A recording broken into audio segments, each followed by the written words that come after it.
Bismillahirrahmanirrahim. Assalamualaikum warahmatullahi wabarakatuh. Alhamdulillah alladzi an'ama alaina bi ni'matil imani wal islam. Asyhadu an la ilaha illallah wahdahu la syarikalah wa asyhadu anna Muhammadan abduhu wa rasuluh la nabiyya ba'dah. Allahumma salli wa sallim wa barik ala nabiyyina Muhammadin wa ala alihi wa ashabihi wa man tabi'ahum bi ihsanin ila yaumiddin. Qala Allah Ta'ala fi kitabil karim wa huwa asdaqul qailin. A'udzu billahi minasyaitonir rajim. Bismillahirrahmanirrahim. Wa nunazzilu minal qur'ani ma huwa shifaa'u wa rahmatul lil mu'minin wa la yazidudz zalimina illa khasara. Shadaqallahul azim. Amma ba'd. Para pemirsa yang dirahmati Allah Subhanahu wa taala, puji syukur kita panjatkan kehadirat Allah Subhanahu wa taala yang masih memberikan kenikmatan kepada kita. Sehingga dengan kenikmatan itu kita bisa beraktivitas, bisa beribadah, dan mudah-mudahan ibadah kita diterima oleh Allah Subhanahu wa taala.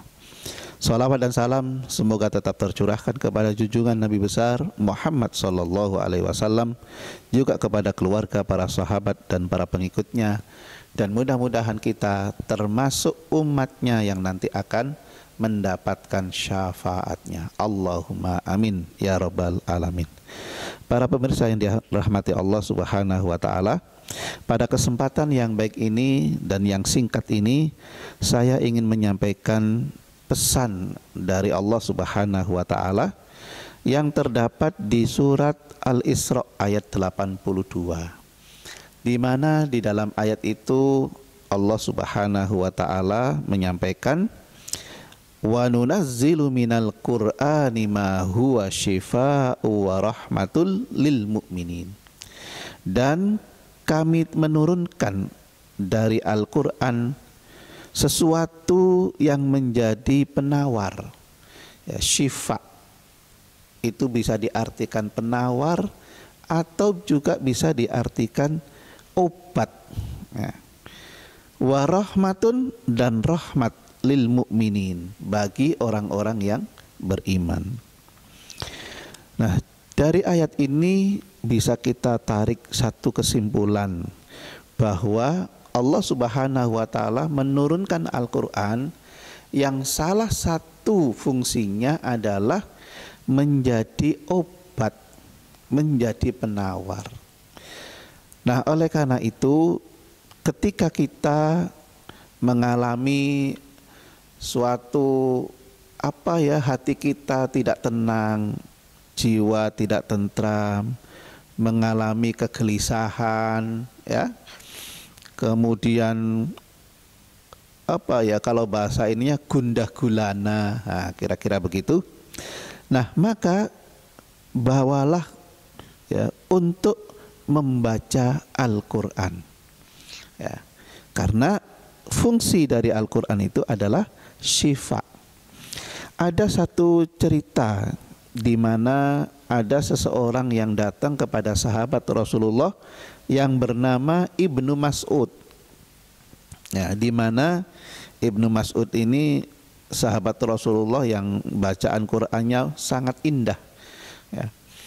Kemudian beliau berkata kepada Ibnu Mas'ud, wahai Ibnu Mas'ud, saya minta nasihat karena saya sekarang lagi tidak tenang jiwanya, tidak tentram hatinya, gundah gulana.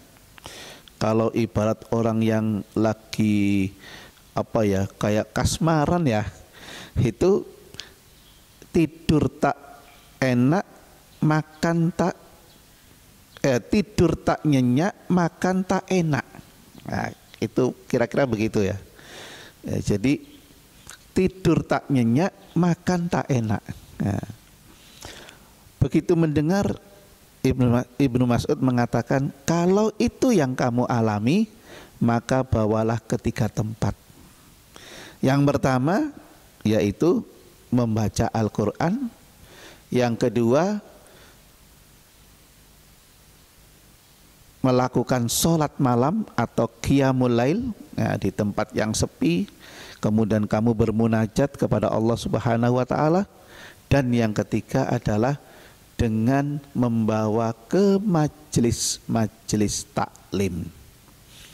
Nah, akhirnya orang tadi pulang ke rumah, kemudian mengamalkan nasihat yang pertama, ngambil air wudhu dan kemudian membaca beberapa ayat atau membaca Al-Quran. Begitu selesai membaca Al-Quran, ternyata subhanallah, orang ini mengatakan, hati saya sekarang menjadi tenang, jiwa saya sekarang menjadi tentram. Nah, para pemirsa yang dirahmati Allah Subhanahu wa taala, jadi inilah saya kira bagaimana keutamaan ya Al-Quran itu. Sebagai fungsinya, ternyata membaca Al-Quran saja itu sudah bisa menjadikan hati seseorang menjadi tenang. Apalagi kalau kemudian tahu maknanya, tahu artinya. Nah, ini semakin luar biasa lagi. Nah, oleh karena itu mestinya kita sebagai seorang mukmin itu jangan jauh dari Al-Quran. Ya, seharusnya dekat dengan Al-Quran, sering berinteraksi dengan Al-Quran, dibaca itu Al-Quran, ditadaburi ya, syukur-syukur kemudian mencoba untuk menghafalnya, bahkan kalau bisa lagi lebih baik lagi mengamalkannya. Nah, inilah saya kira mungkin yang bisa saya sampaikan pada kesempatan yang baik ini. Semoga yang sedikit ini bisa memberikan manfaat kepada kita dan memotivasi kita untuk berinteraksi dengan Al-Quran, selalu dengan Al-Quran. Wal afu minkum wabillahi taufik wal hidayah. Wassalamualaikum warahmatullahi wabarakatuh.